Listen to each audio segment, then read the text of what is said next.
ನಮಸ್ಕಾರ. ನನ್ನ ಹೆಸರು ಮುಕುಂದ, ಊರು ಮಂಡ್ಯ. ಜೀವನದ ಡ್ರೈವಿಂಗ್ ಅನ್ನುವಂಥ ವಿಚಾರವನ್ನು ಈಗಾಗಲೇ ನೀವು ಒಂದು ಸುತ್ತನ್ನು, ಒಂದು ಹಂತವನ್ನು ಮುಕ್ತಾಯಗೊಳಿಸಿದ್ದೀರಿ. ಇದರಲ್ಲಿ 20% ಮಾತ್ರ ಹೇಳಿದ್ದೀನಿ, ಇನ್ನು 100ಕ್ಕೆ 80% ಬ್ಯಾಲೆನ್ಸ್ ಇದೆ. ಅದನ್ನು 2 ಹಂತಗಳಾಗಿ ಡಿವೈಡ್ ಮಾಡಿದ್ದೀನಿ. ಆ 2 ಹಂತಗಳು ಏನಪ್ಪ ಅಂತಂದರೆ, ಒಂದು ಮನೋರಂಜನೆ ಮೂಲಕ ಸಿನಿಮಾ ಶಿಕ್ಷಣ, ಅಂದರೆ ಅದು ನಿಮಗಲ್ಲ, ನಿಮ್ಮನ್ನು ಆಳುತ್ತಿರುವಂತಹ, ನಿಮ್ಮನ್ನು ತನ್ನ ಹತೋಟಿಯಲ್ಲಿ ಇಟ್ಟುಕೊಂಡಿರ್ತಕ್ಕಂಥ ನಿಮ್ಮ ಮನಸ್ಸಿಗೆ ಕೊಡ್ತಕ್ಕಂಥ ಶಿಕ್ಷಣವಾಗಿದೆ. ಅದಾದರ ನಂತರ ಇನ್ನುಳಿದ ಶಿಕ್ಷಣವನ್ನು ಪುಸ್ತಕದ ಮೂಲಕ ಜೀವನದ ಗಣಿತ ಅಂತ ಅಂದ್ಬಿಟ್ಟು ಕೊಡ್ತಿದ್ದೀನಿ. ಓದಲಿಕ್ಕೆ ಬರದೇ ಇರೋವ್ರಿಗೆ ಆಡಿಯೋ ಮುಖಾಂತರ ಕೇಳುವ ವ್ಯವಸ್ಥೆಯನ್ನು ಮಾಡಬೇಕು ಅಂತ ಇದ್ದೀನಿ. ನಾನು ಯಾಕೆ ಇದನ್ನು ಮಾಡ್ತಾಯಿದ್ದೀನಿ ಅಂತಕ್ಕಂತಂದರೆ, ಈ ಜಗತ್ತನ್ನು ಬದಲಾಯಿಸಬಹುದಾ? ಯಾಕೆ ಬದಲಾಯಿಸಬೇಕು? ನನಗೆ ಚಿಕ್ಕಂದಿನಿಂದ ಕಷ್ಟ, ನೋವು, ಜನಗಳ ಕಣ್ಣೀರು, ಸಾವು ಇತ್ಯಾದಿಗಳೆಲ್ಲ ನೋಡಿ ನೋಡಿ ಅವರ ಕಷ್ಟನ ಹೇಗಾದರೂ ಮಾಡಿ ದೂರ ಮಾಡಬೇಕಲ್ಲ ಅಂತ ನಾನು ಅದರ ಬೆನ್ನತ್ತಿ ಹೋದಾಗ ಸುಮಾರು ವರ್ಷಗಳ ಸತತ ಪ್ರಯತ್ನದಿಂದ ನನಗೆ ಒಂದು ವಿದ್ಯೆ ಸಿಕ್ತು. ಆ ವಿದ್ಯೆಯಿಂದ ಖಂಡಿತ ಜಗತ್ತನ್ನು ಬದಲಾಯಿಸಬಹುದು ಅನ್ನೋದು ಸ್ಪಷ್ಟ ಆಯಿತು. ಅದು ಹೇಗಪ್ಪ ಅಂತಂದರೆ, ಯಾರ ಮಾತನ್ನು ಯಾರೂ ಕೇಳಲ್ಲ, ಅಷ್ಟೇ ಯಾಕೆ ಅವರ ಮಾತನ್ನು ಅವರೇ ಕೇಳಲ್ಲ. ನಾನು ಬೆಳಿಗ್ಗೆ ಎಷ್ಟೊತ್ತಿಗೆ ಎದ್ದೇಳಬೇಕು, ವಾಕ್ ಮಾಡಬೇಕು, ಎಕ್ಸಸೈಸ್ ಮಾಡಬೇಕು, ಇಲ್ಲ ಓದಬೇಕು, ಇಲ್ಲ ಜಿಮ್ಗೆ ಹೋಗಬೇಕು, ಏನೇನೋ ಕನಸುಗಳನ್ನು ಕಟ್ಕೊಂಡು ಬೆಳಿಗ್ಗೆ ನೋಡಿದ್ರೆ ಅವರು ಎದ್ದೇಳೋದೇ ಇಲ್ಲ, ಆ ಕೆಲಸ ಮಾಡೋಕ್ಕೆ ಆಗಲ್ಲ, ಅವರು ಇಷ್ಟಪಟ್ಟದ್ದನ್ನೇ ಮಾಡೋಕ್ಕಾಗಲ್ಲ. ಕಾರಣ ಏನು ಅಂತಂದರೆ, ಅವರ ಮನಸ್ಸು ಸ್ಪಂದಿಸಬೇಕು. ಅವರ ಮನಸ್ಸು ಸ್ಪಂದಿಸಿದಾಗ ಆ ಕೆಲಸ ಆಗುತ್ತೆ. ಇಲ್ಲಿ ಆಡಳಿತ ನಡೀತಾ ಇರ್ತಕ್ಕಂಥದ್ದು ಮನಸ್ಸದೇ ಹೊರತು ಇನ್ನು ಯಾರದು ಅಲ್ಲ. ಪ್ರತಿಯೊಬ್ಬ ಮನುಷ್ಯ ಅವನವನ ಮನಸ್ಸಿನ ಮುಷ್ಟಿಯಲ್ಲಿ ಬಿಗಿಯಾಗಿ ಬಂಧಿಸಲ್ಪಟ್ಟಿರ್ತಾನೆ. ಅವನ ಮನಸ್ಸು ಏನು ಹೇಳುತ್ತೋ, ಏನು ಮಾಡಿಸುತ್ತೋ, ಹೇಗೆ ಬಾಳಿಸುತ್ತೋ ಅದನ್ನೇ ಇವತ್ತಿನವರೆಗೂ ಪ್ರತಿಯೊಬ್ಬೊಬ್ಬ ಮನುಷ್ಯನೂ ಸಹ ಮಾಡ್ತಾ ಇರೋದು.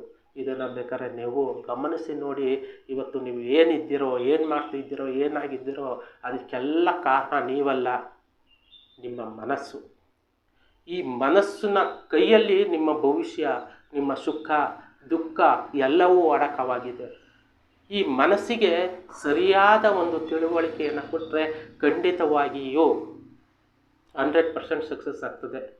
ಆ ಕಾರಣಕ್ಕೆ ಈ ಮನಸ್ಸಿಗೆ ಹೇಗೆ ಶಿಕ್ಷಣವನ್ನು ಕೊಡಬೇಕು, ಯಾಕೆ ಸಿನಿಮಾವನ್ನೇ ಮಾಡಬೇಕು ಅಂತ ನಾನು ಹೇಳ್ತೀನಿ ಅಂತಂದರೆ, ಒಂದು ಉದಾಹರಣೆ ಸಹಿತ ಹೇಳ್ತೀನಿ. 100 ಜನ ಕೂತಿರ್ತಾರೆ ಅಂತ ಇಟ್ಕೊಳ್ಳಿ. ನಾನು ನನ್ನ ಮನಸ್ಸಿನಲ್ಲಿ ಒಂದು ಹುಡುಗಿಯ ಭಾವಚಿತ್ರ ಇರುತ್ತೆ, ಅದನ್ನು ಎಕ್ಸ್ಪ್ಲೇನ್ ಮಾಡ್ತೀನಿ. ಅದನ್ನು ಎಕ್ಸ್ಪ್ಲೇನ್ ಮಾಡಿದಾಗ 100 ಜನದ ಮನಸ್ಸಿನಲ್ಲಿನೂ ಬೇರೆ ಬೇರೆ ಹುಡುಗಿಯ ಚಿತ್ರ ಮೂಡಿರುತ್ತೆ ಹೊರತು ನನ್ನ ಮನಸ್ಸಿನಲ್ಲಿ ಇರ್ತಕ್ಕಂಥ ಚಿತ್ರ ಮೂಡಿರೋದಿಲ್ಲ. ನಾನು ಹೇಳಿದ್ದನ್ನೇ ಎಲ್ಲರೂ ಕೇಳಿದ್ದಾರೆ, ವರ್ಣನೆಯನ್ನು ಕೇಳಿದ್ದಾರೆ, ಆದರೆ ಅವರ ಮನಸ್ಸಿನಲ್ಲಿ ಮೂಡಿರೋ ಚಿತ್ರಗಳು ಮಾತ್ರ ಬೇರೆ ಆಗಿರ್ತದೆ. ಹಾಗೆ ನಾನು ವಿಚಾರನ ಹೇಳಿದಾಗ ಅವರವರ ಅರ್ಥ ಮಾಡ್ಕೊಳ್ಳೋ ರೀತಿ ಬೇರೆ ಬೇರೆ ಆಗಿರ್ತದೆ. ಆವಾಗ ನಾನು ಅಂದರೆ ಮನಸ್ಸನ್ನು ಒಂದುಗೂಡಿಸುವಂತಹ, ಮನಸ್ಸಿಗೆ ಅರ್ಥ ಮಾಡಿಸುವಂತಹ ಕೆಲಸ ಅಲ್ಲಿ ವಿಫಲವಾಗ್ತದೆ, ಸೋತೋಗ್ಬಿಡ್ತದೆ. ಅದಕ್ಕೆ ನಾನು ಏನು ಮಾಡ್ತೀನಿ ಅಂತ ಅಂದರೆ, ನನ್ನ ಮನಸ್ಸಿನಲ್ಲಿರ್ತಕ್ಕಂತಹ ಆ ಹುಡುಗಿಯ ಚಿತ್ರವನ್ನು ಒಂದು ಡ್ರಾಯಿಂಗ್ ಮೂಲಕ ಬಿಡಿಸಿ ನಾನು 100 ಜನ ಮುಂದುಗಡೆನೂ ತೋರಿಸಿ, ನೋಡಿ ಇದು ನನ್ನ ಮನಸ್ಸಿನಲ್ಲಿರ್ತಕ್ಕಂತಹ ಚಿತ್ರ, ಈ ಹುಡುಗಿಯ ಚಿತ್ರವನ್ನು ನೀವು ನೋಡಿ ಕಣ್ಣು ತುಂಬ್ಕೊಂಡು ನಿಮ್ಮ ಮನಸ್ಸನ್ನು ತುಂಬ್ಕೊಳ್ಳಿ, ನಾನು ಹೇಳೋ ಕಥೆಯಲ್ಲಿ ಈ ಹುಡುಗಿಯನ್ನು ನೀವು ನೆನೆಸ್ಕೋಬೇಕು ಅಂತ ಹೇಳಿದಾಗ 100 ಜನಗಳ ಮನಸ್ಸಿನಲ್ಲಿಯೂ ಅದೇ ಹುಡುಗಿ ಬರ್ತಾಳೆ. ಅದೇ ರೀತಿಯಾಗಿ ನಾನು ಪುಸ್ತಕವನ್ನು ಬಿಡುಗಡೆ ಮಾಡಿದಾಗ ಅಥವಾ ಆಡಿಯೋವನ್ನು ಬಿಡುಗಡೆ ಮಾಡಿದಾಗ ಅದನ್ನು ಕೇಳಬೇಕಾದ್ರೆ, ಓದಬೇಕಾದ್ರೆ ಅವರ ಕಲ್ಪನೆಯಂತೆ ಅವರು ಅರ್ಥ ಮಾಡ್ಕೊಂಡು ಹೋಗ್ತಾರೆ.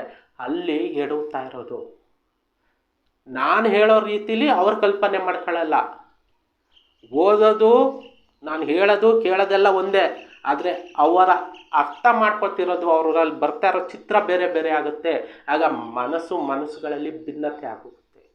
ಆ ಕಾರಣಕ್ಕೆ ನಾನೇನು ಮಾಡ್ತೀನಿ ಅಂದರೆ, ನನ್ನ ಮನಸ್ಸಿನಲ್ಲಿರ್ತಕ್ಕಂತಹ ವಿಚಾರವನ್ನು ಚಿತ್ರೀಕರಿಸಿ, ಕ್ಯಾಮ್ರಾ ಮೂಲಕ ಚಿತ್ರೀಕರಿಸಿ, ಅದನ್ನು ಸಿನಿಮಾ ಮೂಲಕ ಪ್ರೇಕ್ಷಕರಿಗೆ ತೋರಿಸಿ, ಅನಂತರ ನಾನು ಪುಸ್ತಕವನ್ನು ಬಿಡುಗಡೆ ಮಾಡಿದ್ರೆ, ಆ ಪುಸ್ತಕವನ್ನು ಓದ್ತಾ ಇದ್ದರೆ ಅಥವಾ ಆಡಿಯೋನ ಕೇಳ್ತಾ ಇದ್ದರೆ, ಏನು ಸಿನಿಮಾದಲ್ಲಿ ನಾನು ಇಮ್ಯಾಜಿನೇಷನ್ ಅಂದರೆ ಕಲ್ಪನೆಯನ್ನು ಚಿತ್ರೀಕರಿಸಿ ಕೊಟ್ಟಿರ್ತೀನೋ, ಆ ಕಲ್ಪನೆ, ಆ ಚಿತ್ರ ಪ್ರತಿಯೊಬ್ಬೊಬ್ಬರ ಮನಸ್ಸಿನಲ್ಲೂ ಮೂಡಬೇಕು.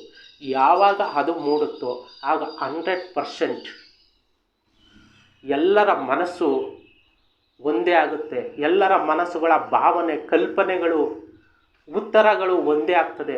ಆಗ ಎಲ್ಲರ ಮನೋಭಾವನೆಗಳು, ಅವರ ಎಲ್ಲರ ಒಂದು ಒಪ್ಪಿಗೆ, ಸಮ್ಮತಿ ಸಿಗುತ್ತೆ. ಆ ಕಾರಣಕ್ಕೋಸ್ಕರ ಸಿನಿಮಾ ಮಾಡಬೇಕು ಅಂತ ಅಂದ್ಬಿಟ್ಟು ನಾನು ಬಹಳಷ್ಟು ಹೋರಾಟ ಮಾಡಿದೆ. ಆ ಹೋರಾಟ ಏನು ಅನ್ನೋದನ್ನು ನಾನು ಮುಂದಿನ ಒಂದು ಭಾಗದಲ್ಲಿ ಹೇಳ್ತೀನಿ. ಅಲ್ಲಿವರೆಗೆ ನಮಸ್ಕಾರ.